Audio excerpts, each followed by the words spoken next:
Okay, we'd like to take a few minutes to get some of your background information. What was your name at birth? My name at birth was Carol Creighton Burnett. The Creighton was my mother's maiden name. Did you have any nicknames growing up? I had no nicknames growing up that I can repeat here.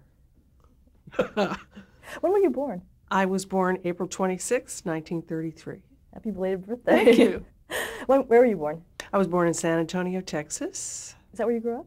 I grew up, I went through the second grade in San Antonio, and then my grandmother, who was raising me, and I took a train and came out to Hollywood, California, where my mother was, so that we could be with her.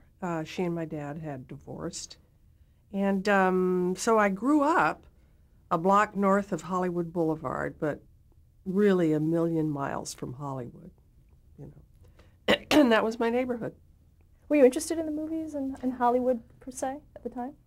We were, my grandmother and I were on what they call relief at the time, you know, the WPA and all of that. So we didn't have a lot of money, but what we did do with anything that might have been spared, we would take that money and go to see 8 movies a week. We saw 4 double features every week. Of course, back in the covered wagon days, when I was a little girl, I got in for 11 cents, and my grandmother got in for 26 cents.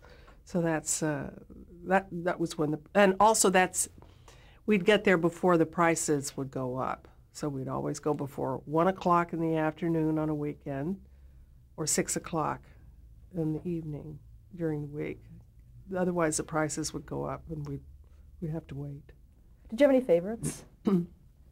My favorites were Betty Grable movies, the musicals. Betty Grable was a top star for 20th Century Fox, and at one time the most popular movie star in the world. And she was the pinup girl for all of the soldiers and sailors and Marines in World War II. She was just wonderful, and I loved her musicals. I loved the MGM musical, mostly musicals. And then there was James Stewart, who was my favorite actor growing up because he reminded me of my dad.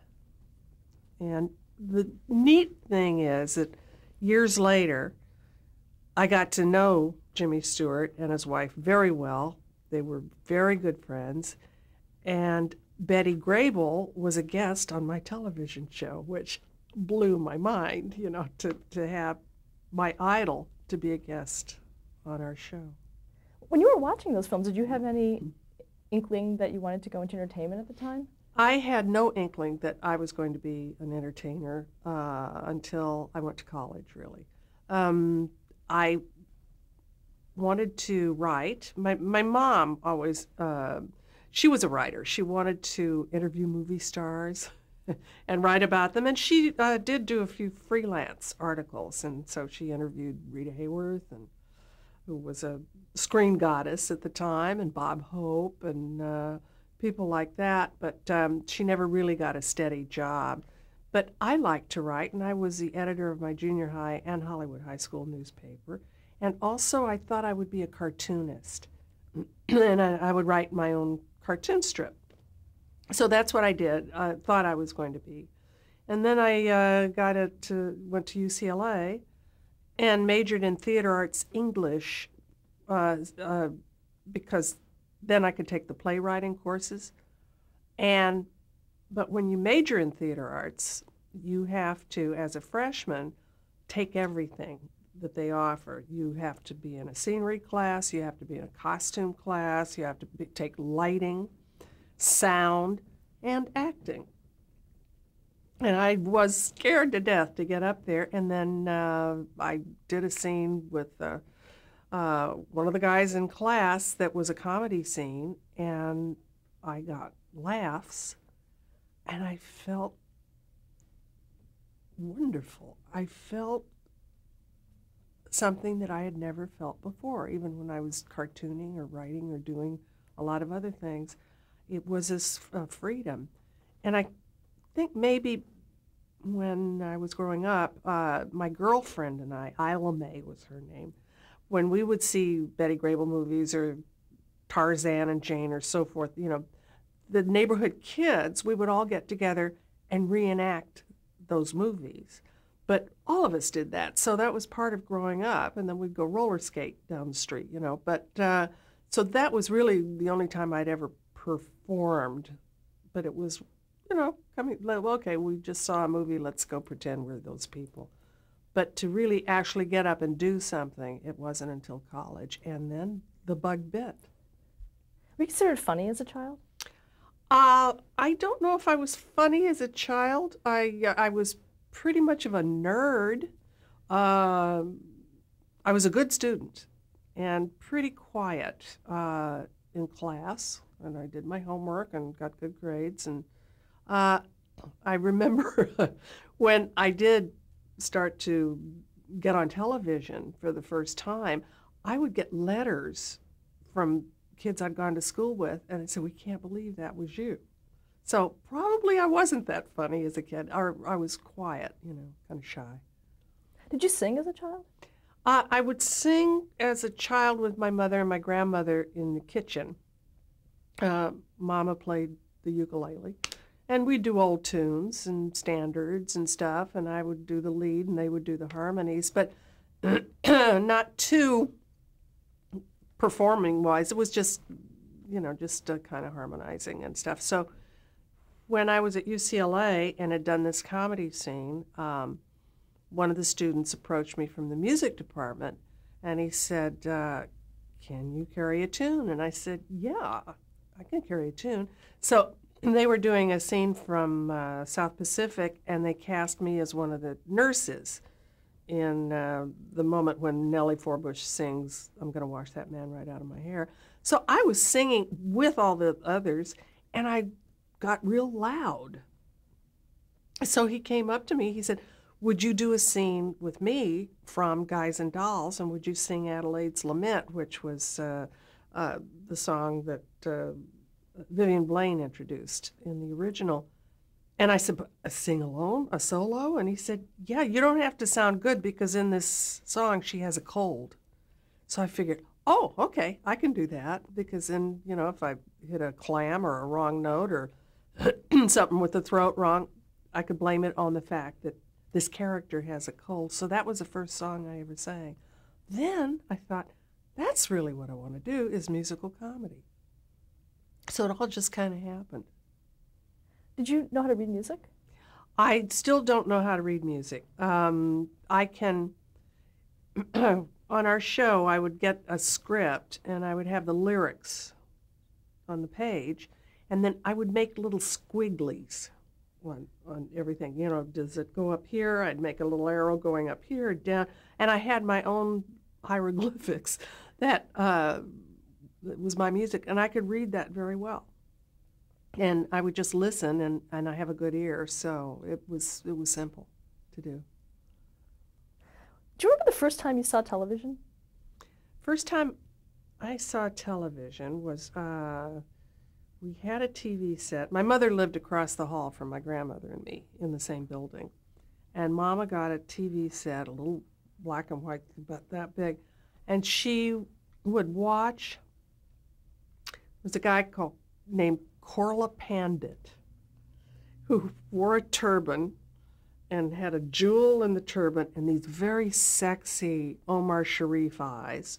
And I think he played the organ, and he would look like this, and that was it.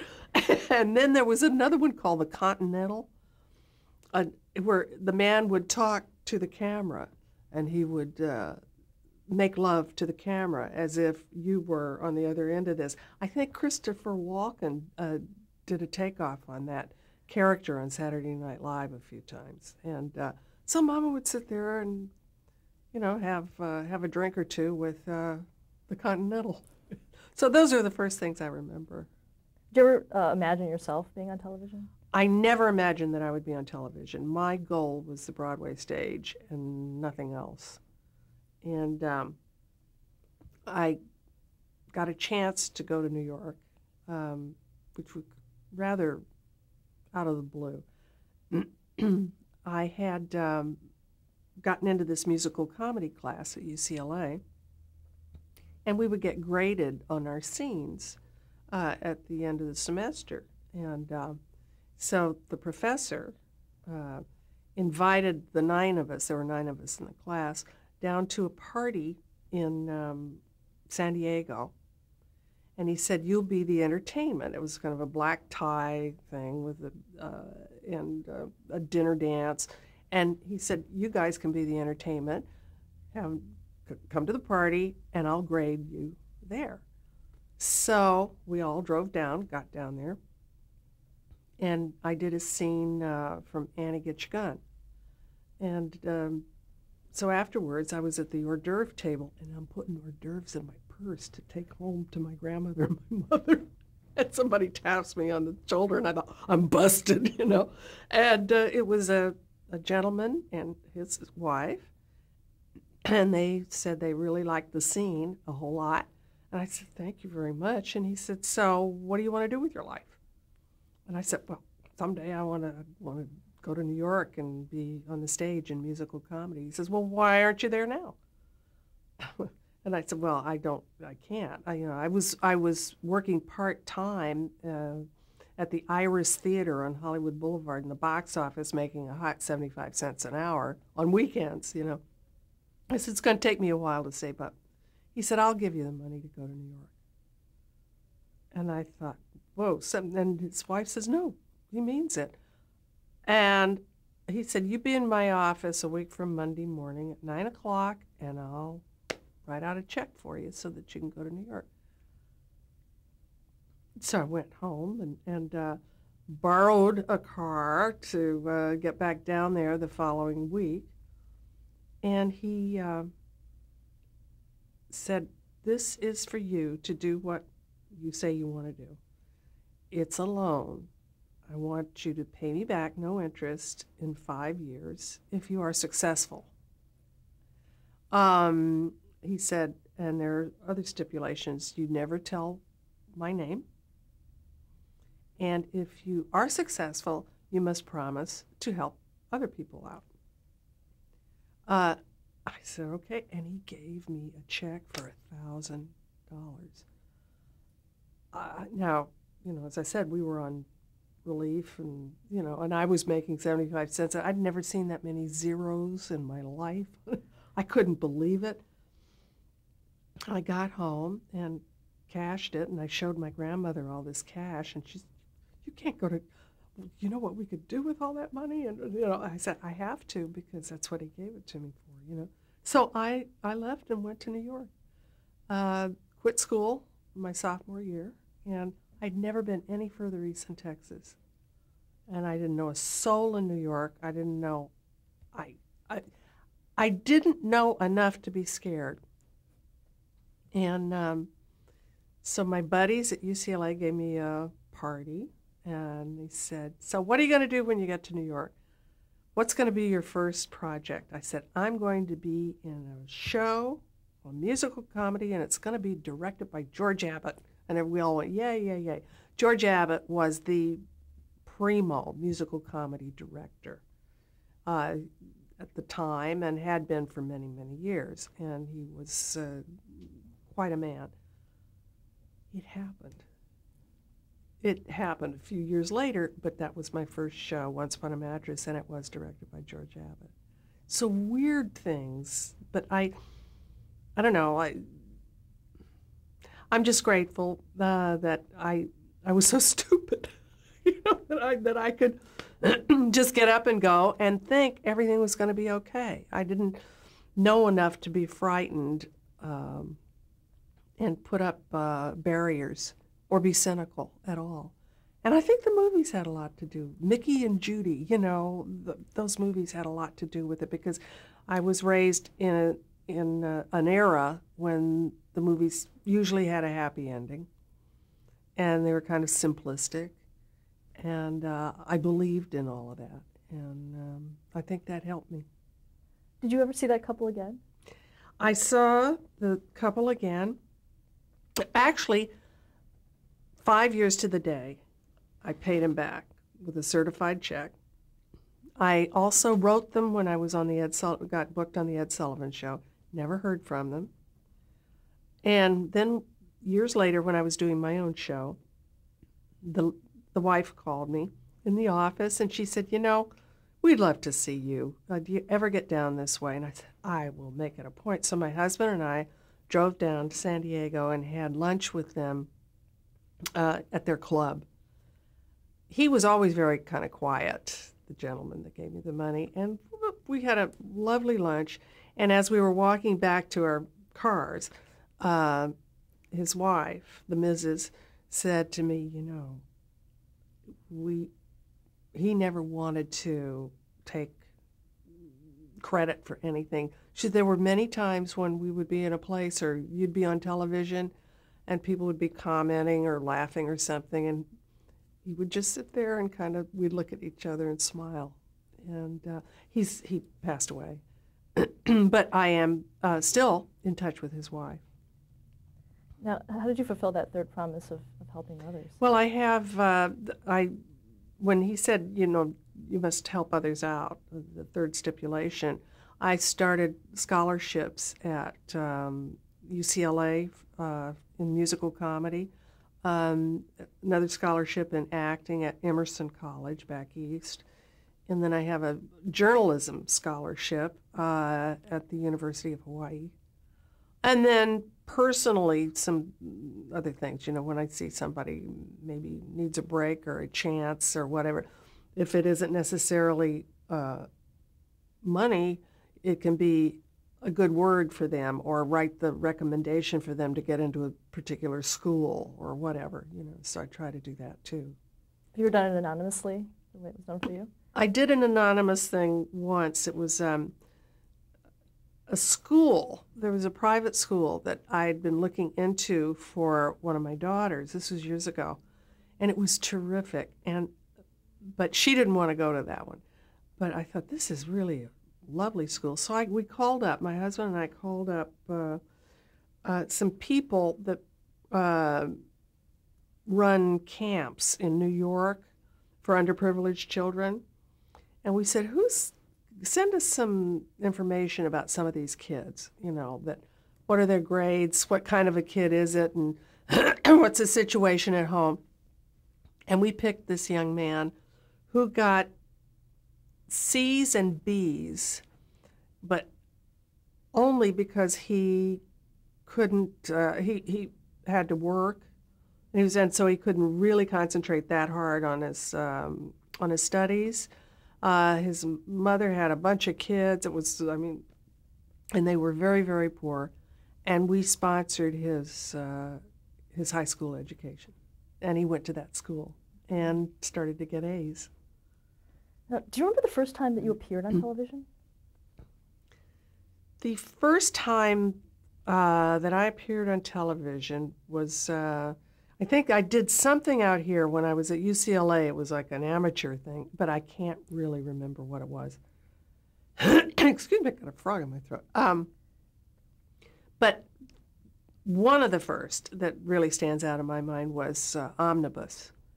And that was when Leonard Bernstein was hosting it. And I walked in and sang, belted out a song. And he came up to me and he hugged me and he said, "You're on next Sunday." And I did a song from Dewberry Was a Lady with the powdered wig and the whole 9 yards. And it was called Give 'Em the Ooh La La, which had been an Ethel Merman song, I think. How were you introduced on the show? I don't remember how I was introduced. I don't even think they say, and here's so-and-so to sing this. He was talking about musical comedies, and he says, and this was a song from Dewberry Was a Lady. I think we were probably listed, the cast at the end, in the credits, but I don't believe I was introduced. Another show that you were on was the Winchell Mahoney Show. I was on the Paul Winchell Kitty TV show, and I debuted in that on December 17th, 1955, I think. And I auditioned, and Paul gave me the job as the girlfriend of the dummies. And I remember My grandmother, I called her to tell her I was going to be on this show. And she said, well, say hello to me. And I said, Nanny, they're not going to let me say hello to you on television. I didn't. But I had some friends who would pull their ear for their son, their little boy, whenever they were on television. They were a dance team. And I said, Nanny, I'll pull my ear for you. So that's when that started. I just kind of casually do that, and that was hello to her. And I did that ever since. Every time I was on TV, I'd find a place to do this when I was on camera so that she would know I was thinking of her. Was it only on TV? Yeah, it was only on television because she was in California and I was in New York. And no, I didn't go around pulling my ear just just for the heck of it. What else did you do on the Winchell Mahoney show? Were you doing comedy at all I on that? didn't do too much comedy on the Winchell Mahoney show. I was basically like a sidekick, and I'd sing. In fact, the first song that day that was Somewhere Over the Rainbow, which was very serious, that I sang to one of the dummies. And it was mostly singing.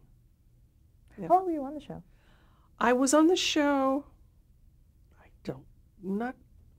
maybe a few months, I think. Yeah. Did it do anything for your career? It did not do too much for my career, I don't think, but yes, in a way, it gave me a good training. Paul was wonderful to me, and so I learned an awful lot just being around it, but I still, my goal was theater. And Mattress came 2 years after the Paul Winchell show. You also worked on a show called Stanley. I worked on a show called Stanley. I think it was the only live sitcom ever to have been done. And it was produced by Max Liebman, who had done your shows and so forth. And that was starring Buddy Hackett. And I came in and auditioned for the role of his girlfriend. And that was good training because it was live. And, well, back then, most everything was live. Ed Sullivan was, and I did that show. But again, I kept saying, no, it's got to be theater, got to be theater. And so when I got the role of the princess in Once Upon a Mattress, she was this gangly tomboy from the wrong side of the tracks. I did that, and then in the same year, I got cast on the Gary Moore show as a second banana. And then I started to realize I kind of like this television because I was able to do sketch comedy as opposed to being in a sitcom where you're the same person week after week. I could be different people in this 1 hour, wigs, costume changes, so forth. And it was always different every week so that I never got bored. It was always very exciting. And I realized that variety, musical comedy variety, was really what I liked. And it took the Gary Moore show to show me that. Okay. Before the Gary Moore show, you'd been on Jack Parr's Tonight Show? I was on Jack Parr's Tonight Show, and I did a number called I Made a Fool of Myself Over John Foster Dulles, which was written by Ken Welch, with whom I still work. I still work with Kenny and his wife, Mitzi. He wrote this song, and it was about a young girl. It was during the Elvis Presley craze. And so Kenny thought it would be very funny if he writes a song about this young girl madly in love with, not Elvis, but John Foster Dulles. Now, John Foster Dulles was a Secretary of State and was very serious. He was aptly named, too. I mean, people say he was very dull. And very, I don't know, uptight and, whatever. And so the audience went nuts when I came out on stage at the Blue Angel nightclub. And I sang, I Made a Fool of Myself Over John Foster Dulles, and, about how sexy he is and so forth. So Jack Parr asked me to come on and do it on his show on a Tuesday night. And I did.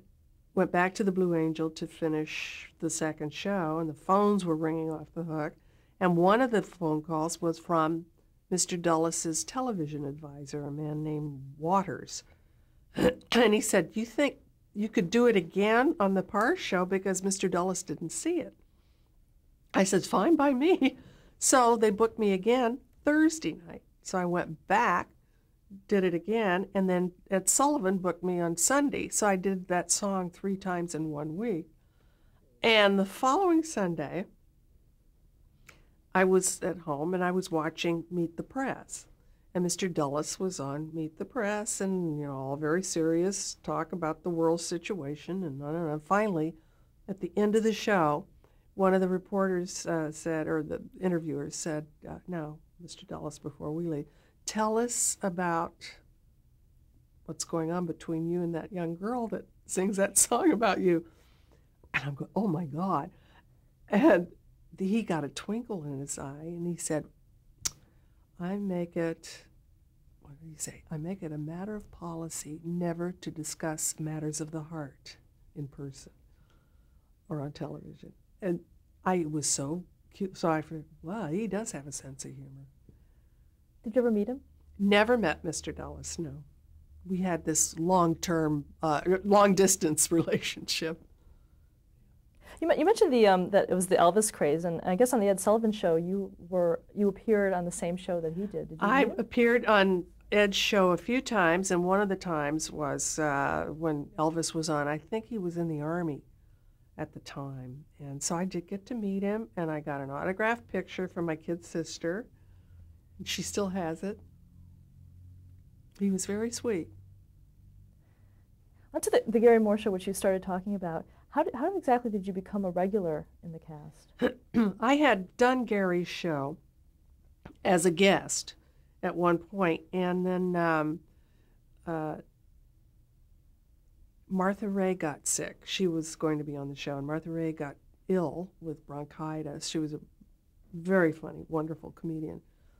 And that was on a Sunday, and Gary's show went live on a Tuesday, and I got a call. And they said, "Can you come in and learn the part?" Because, it had all been written for Maggie. So I went in, learned the numbers, and learned the sketch that she was supposed to do, and went on Tuesday night. And Gary did the nicest thing. He explained to the audience that Martha was ill and that they had called me on Sunday at the end of the show, and when he brought me out for a bow, and it was just, so dear, and the audience was very receptive.